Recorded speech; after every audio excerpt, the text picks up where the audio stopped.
She begged to trade her baby for bread, but the rancher said nothing, then took both. Western frontier, winter of 1871. The snow had swallowed everything, roads, fences, even the sound of life.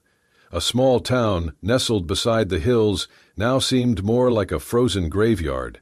Wind howled like wolves through the narrow pass. The air bit deep, merciless.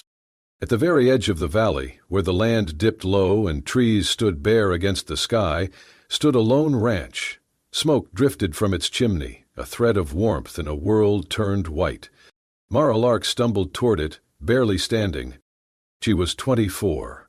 Her lips were split and bleeding, her cheeks red from windburn. She held her infant daughter tight to her chest, wrapped in a thin shawl already crusted with ice. Her feet throbbed in soaked boots. Her fingers could not feel.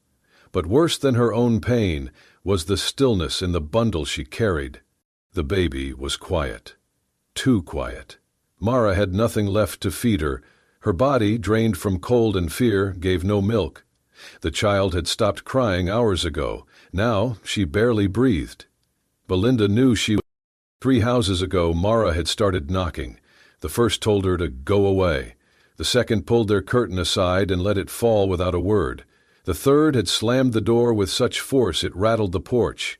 Now, this was the last. A dim glow flickered behind frosted windows. Somewhere inside, a fire burned. A miracle. She reached the door and knocked once. Then again, weaker footsteps. The door creaked open. A man filled the frame, tall, broad-shouldered, with a lantern in one hand and a shotgun leaning against the jamb. His coat was patched, his face shadowed by stubble and silence. But his eyes, gray, quiet, unreadable, eyes that had seen storms and survived. Mara's voice cracked as she spoke, breath hitching from cold and desperation. "I'm just asking for a piece of bread," she said, "enough to make milk for my baby. Please." The man didn't answer. His eyes flicked down to the child in her arms. Then he turned slightly, as if about to head inside. That single motion nearly broke her. "No, wait!" Her voice cracked into a sob. She dropped to her knees on the porch, snow soaking through her skirt, tears spilled, hot against frozen cheeks. "Please, take the bread. Take her," she cried, lifting the baby with both hands. "I just want her to live." She bowed her head, ashamed of the words, but they came anyway. "You can keep her," she whispered. "She deserves a warm home. I can't give her that. I've tried." There was no theatrics in her pleading, no drama, just the raw sound of someone who had nothing left to bargain but her own child, inside. The fire crackled faintly. The man, Callan Voss, stood unmoving for a long moment. Then he stepped forward. Without a word, he slid the shotgun aside and pulled off his heavy coat. Kneeling, he wrapped it around the mother and baby, tucking the folds gently beneath Mara's chin. His hands were rough but careful. He didn't meet her eyes. Then he stood, turned back, and pushed the door open wide. Mara blinked up at him, stunned. He said nothing, just waited. Her legs barely obeyed, but when she staggered, his arm came beneath hers, steadying, helping, guiding her across the threshold. Warmth hit like a flood. Inside, the fire was real. The heat made her knees go weak. She stumbled, and again he caught her. He led her to the hearth and crouched beside her, unwrapping the baby with practiced hands. The infant stirred weakly, her lips moving. Mara pressed her face to the child's head, sobbing in relief. Behind her, the door closed. Outside, the wind screamed, but it could not touch them now. Mara sat close to the fire, her body still shivering despite the heavy coat draped over her shoulders. Her wet dress clung to her skin like a second layer of ice, and her fingers trembled as she tried to rub life back into them. Her boots, soaked through, lay abandoned by the door. Her breath came in shallow pulls, part exhaustion, part disbelief. Beside her, baby Laney lay bundled in a soft blanket on a folded quilt. The infant made no sound, only the faint rise and fall of her chest confirming she was still breathing. Her skin had lost its pink, now it hovered between gray and blue. Mara's throat tightened. She pulled her knees up to her chest, trying to warm herself with her own body heat. The warmth of the room was there, she could feel it, but it felt far away, like something remembered from a life she no longer lived. From the back of the cabin came the clink of metal, then the scrape of wood against cast iron. The man, Callan, returned a moment later. He moved without haste, without any sound of annoyance or urgency, just a quiet presence, like the wind through pine. He set a small bowl of thin porridge on the table next to her. Steam curled gently from it, carrying a hint of oats and salt. Then, without a word, he placed a cloth bundle beside it. 3 folded diapers, threadbare but clean. He crouched beside the baby, his hand braced against the floor for balance. He didn't touch her, just watched. His expression wasn't cruel, but it wasn't open either. His face, like the land outside, bore the marks of long winters. His eyes were unreadable, but not cold, more like a man who had seen too much, been asked too much. Mara reached for the bowl, her fingers stiff and slow. It slipped in her grip, nearly tipping. She steadied it with both hands and brought it closer to her lap. The first spoonful burned her cracked lips. But she didn't stop. "I didn't mean to give her away," she said softly. Her voice wavered, barely a breath. "I wasn't abandoning her, She looked down at Lainey, tears threatening. "I just wanted her to have a chance. A warm place. A full belly. That's all." The man didn't reply. He simply watched the infant, eyes narrowing slightly.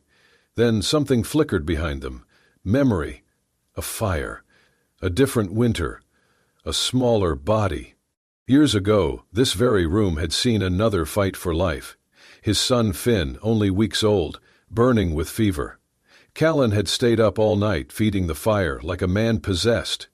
Snow had sealed the door shut, the road gone, the doctor unreachable.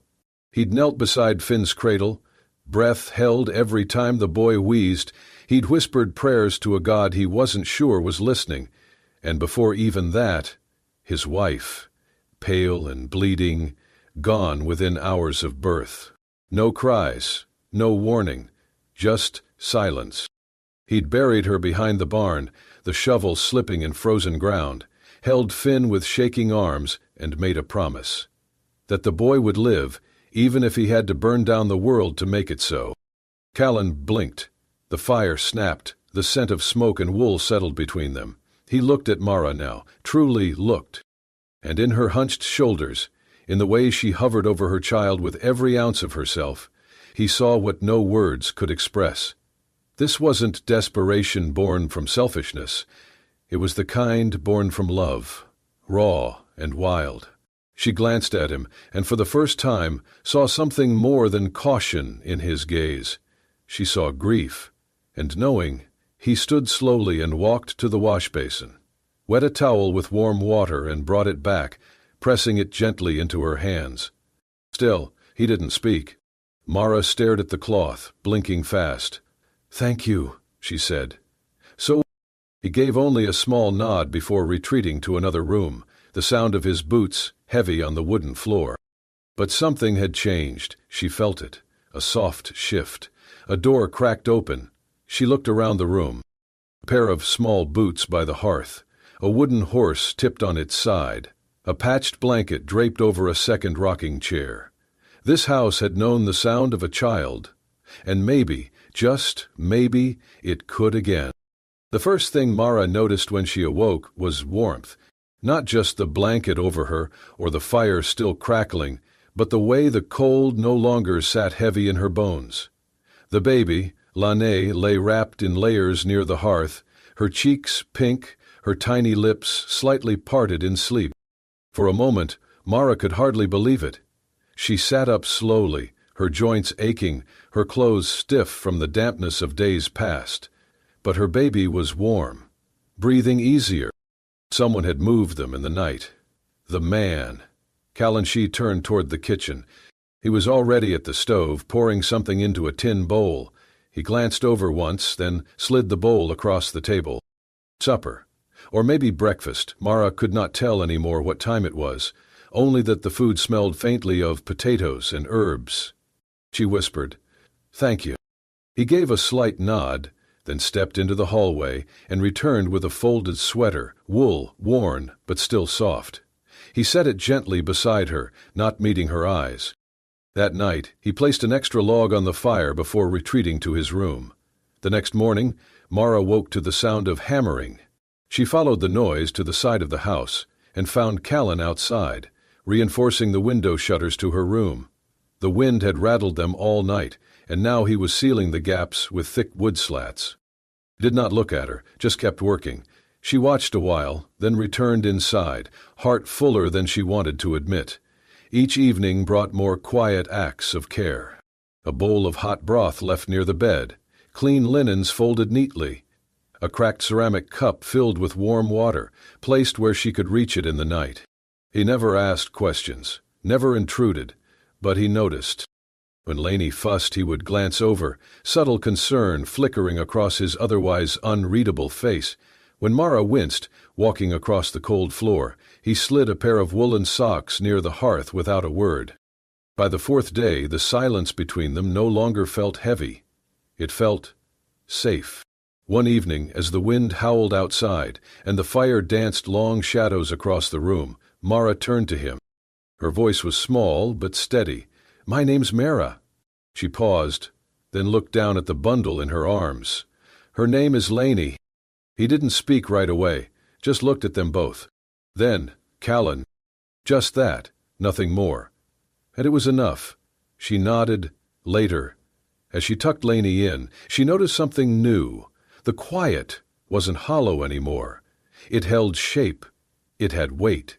For so long, silence had meant loneliness, cold stares, closed doors. But here, it was different. There was no judgment, no demand, only space. For the first time in what felt like forever, Mara didn't feel like a burden. She didn't feel, in the way she felt, allowed. Callan sat by the fire, carving something into a small block of wood. She watched from across the room, the baby asleep in her arms. He wasn't a man who needed to speak. His hands did that for him.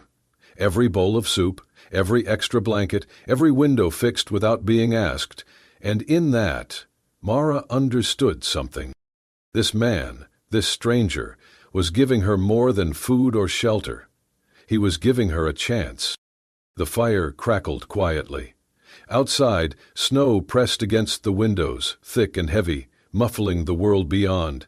Inside, Mara sat hunched on the wooden chair near the hearth, her arms wrapped around Laney, who slept tucked against her chest. Callan sat at the edge of the table, whittling a piece of wood, the knife in his hand moving with slow precision.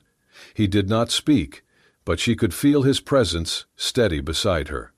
"I should tell you," she whispered, not looking up, "why I came, why I was willing to give her away for bread." Callan's hands stilled. She took a breath. "His name is Roy, my husband, or was." Callan looked at her then, eyes dark, unreadable. "He used to be kind," she continued, "before the war. He brought me flowers once, sang off-key at our wedding, held me when I was sick." The memories caught in her throat, turning bitter. But when he came back, he wasn't Roy anymore. Not really. The war took his voice and gave him rage. He drank to silence the noise in his head. When he couldn't drown it, he let it out. Her hand moved over Laney's back instinctively, protectively. He would throw things, scream, but he never touched me, until after Laney was born. She paused. That night it was snowing hard. A storm, just like the one outside now. Laney was crying. I was half asleep. I heard his footsteps, heard him say he couldn't take it anymore. Her voice broke.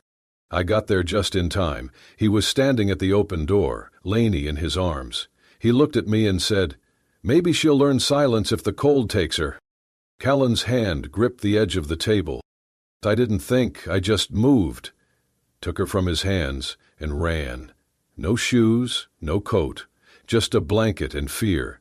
I didn't stop until the town was gone behind me. Mara looked up, finally meeting Callan's eyes.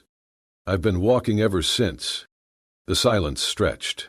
She waited, expecting judgment, expecting the sound of boots crossing the floor to show her out. Instead, Callan turned slowly toward the hearth. He reached for a split piece of cedar stacked beside the kindling, took his knife, and carved into it. The scratch of blade on wood was the only sound. Then he set the plank beside the fire, the words facing her. "I understand." Mara blinked. Her lips parted, but no sound came. Something inside her unclenched, not completely, but enough. Across the room, a soft rustling broke the stillness. Finn had woken and padded into the space with sleep-heavy steps. His hair was tousled, his small arms wrapped around a threadbare blanket. He looked at Mara, then at the baby. Without hesitation, he crossed the floor and sat on the rug in front of the fire. "Can I hold her?" he asked, eyes bright. Mara hesitated, startled. "She's little." But Finn was already reaching up gently. Callan moved to help, guiding the newborn into his son's lap with surprising ease. Finn cradled her carefully, legs crossed. "She's really small," he whispered. "She is," Mara said softly. He looked up, his voice full of innocent pride. "Papa says babies only cry when their bellies are cold. I can keep her warm. Is that okay? Mama knew?" Mara froze. Her heart skipped. Colin stopped moving. The room seemed to still entirely. Finn's face was open, pure. Either adult answered, not right away. They looked at each other, Mara and Callan, caught in that fragile moment, both breathless. Neither dared speak, as if words might shatter it. But in their eyes was something unspoken, a kind of understanding neither of them had asked for, yet both needed. Finn grinned, proud of himself, and leaned closer to Lainey. She stirred in his arms and made a soft cooing noise. Not a cry, just peace. Mara blinked hard, swallowing a lump in her throat. She hadn't known warmth like this still existed, hadn't known a child could speak the very words her heart was too broken to shape. Callan reached for another log and tossed it into the fire. The flames rose gently, casting light over the faces of the two children curled together on the rug. And for the first time in years, Mara Lark did not feel like a woman on the run. She felt like she was home. It happened one quiet morning, just as the frost was beginning to lift off the porch rails. Mara was hanging linens in the pale winter sun when a voice called out from the edge of the fence line. "Mara Lark?" She turned, heartbeat leaping. A man sat atop a dappled horse, broad-shouldered, grim-faced, wrapped in a worn overcoat with travel dust still clinging to his boots. "I knew it was you," he said, guiding the horse closer. "I'd heard rumors, but I didn't believe it till now." Mara took a step back, instinctively shielding Lainey, who was strapped to her chest in a sling. "You don't remember me, do you?" he continued. "Name's Whit. I knew Roy. I knew you. I know you." He gave her a long, judgmental look. "You ran off with his kid." Mara's breath caught. "I didn't—" "Save it," Whit cut in. "You disappeared in the middle of the night with his child. That's what people say. You're lucky it's me who found you, and not the law." He turned his horse slightly. "But it will be. Roy's family has money. They'll send letters. They'll press charges. That baby ain't yours anymore, not after what you pulled." Then he turned and rode off without another word, back toward the hills. By nightfall the letter came. A rider passed through, handed Callan a folded envelope without dismounting. It was from Roy's older brother, stamped and sealed with his family's crest. "We've been informed that our niece is being held under unlawful circumstances. This will not be ignored. Return the child or face legal consequence." Mara stood by the fire, shaking, the paper trembling in her hands. "They're coming," she whispered. "They'll take her from me. I should have run further. I shouldn't have stayed." She moved toward the door, grabbing the small cloth bag she'd tucked under the stairs. Callan blocked her path. "You don't understand," she said, voice cracking. "They'll say I'm mad, that I abandoned Roy, that I'm unfit. I don't have papers, I don't have witnesses, I don't have anything." Her eyes burned with panic. "I can't lose her." Callan stood silent. Then he turned toward the wall, opened the cabinet by the stove, and took down a long wooden box. From inside, he pulled a rifle. He checked the chamber, loaded a round, and rested it across his arm. Then, in a gravel-deep voice that scraped from a place rarely used, he said, "You're not going anywhere." Mara blinked, stunned. "I won't let anyone take your child," he continued, "or you." His voice was low but solid, and for the first time since she'd met him, she realized just how much weight he could carry behind silence. Aylin stepped forward, placed the rifle near the door, and turned to her. "They can send letters, they can send men. Let them," he said. "But they won't get past me." Mara felt her knees weaken, not from fear, but from something else, something like safety. "I can't ask you to do that," she whispered. "You didn't ask," he replied simply. Laney stirred against her chest, letting out a small, soft whimper.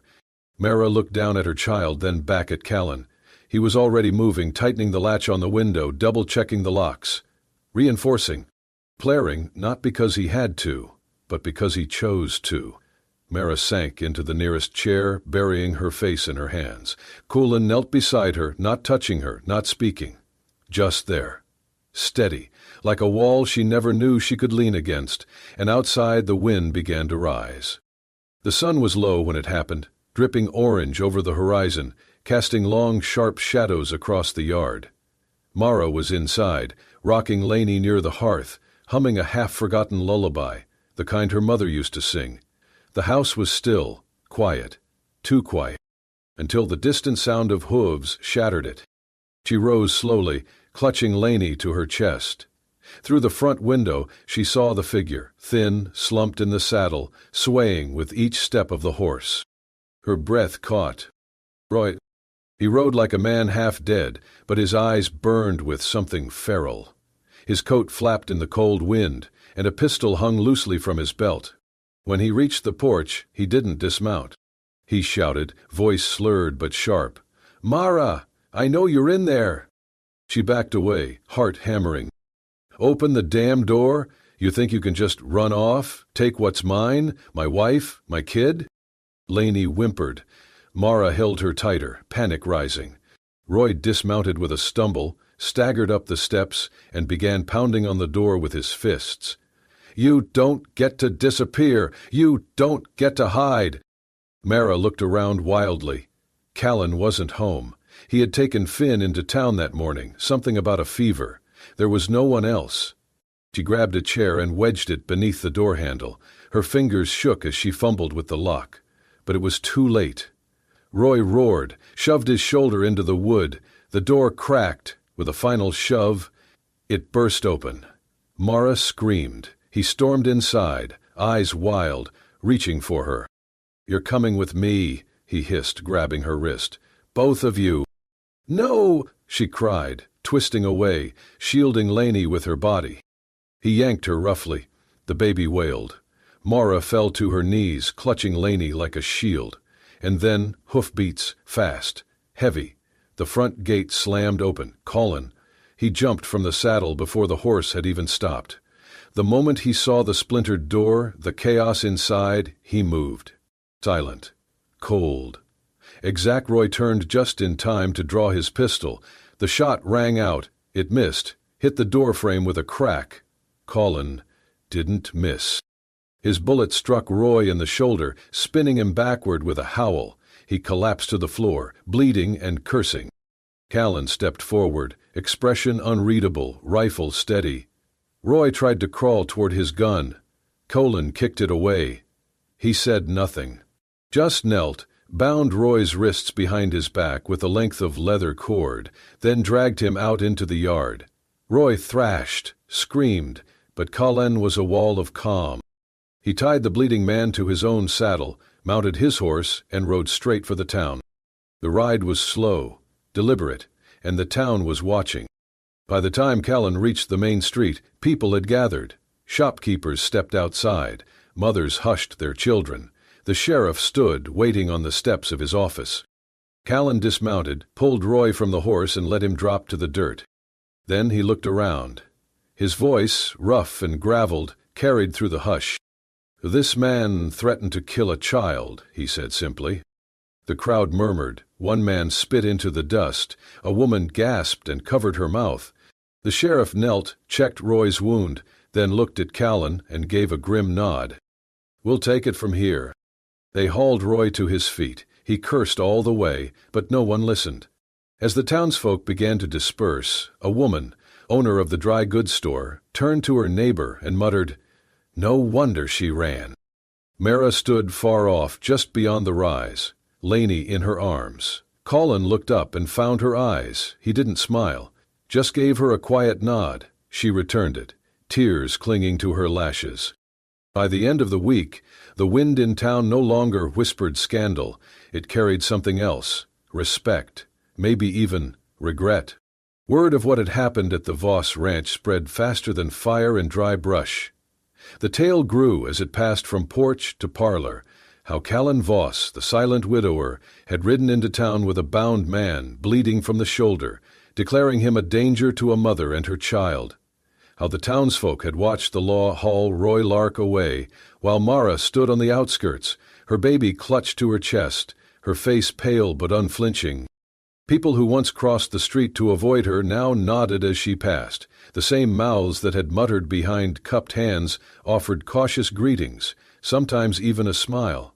At the general store, Mrs. Halverton, the butcher's wife, approached Mara without hesitation.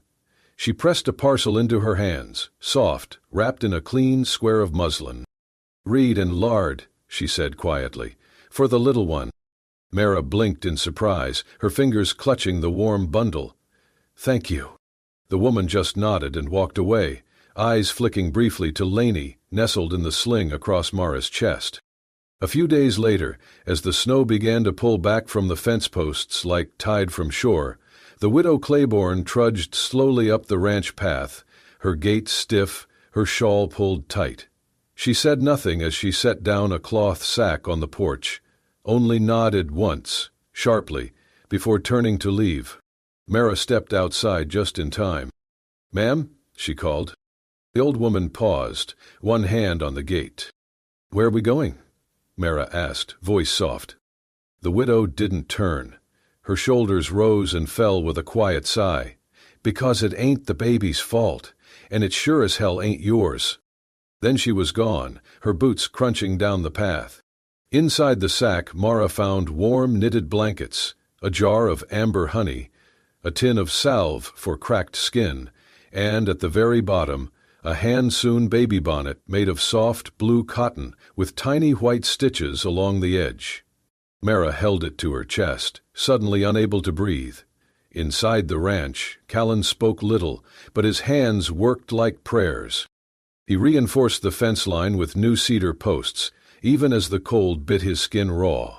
He hammered the barn shut with a double latch, mended the broken hinges on the cellar door, and replaced the padlock on the front gate. Every action was quiet, precise, protective. One morning, Mara stepped out with Laney wrapped snug in her arms.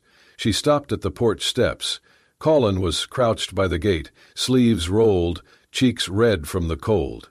He stood slowly as she approached, wiping his hands on a rag. Mounted on the gate was a wooden sign, hand-carved and simple. The letters were uneven, but deep. "Home of the three of us." Her breath caught. She didn't say a word, just stood there, clutching her baby close as something warm and fierce bloomed inside her chest. Then came the sound of boots thudding, Finn barreling out the front door like a windstorm, blonde hair wild, cheeks flushed with joy. "Hey, Mama," he shouted, flinging his arms around her waist. "Can we have bread and honey today?" Mara dropped to her knees, eyes full, one arm around Finn, the other holding Laney to her chest. She buried her face in Finn's shoulder and held on.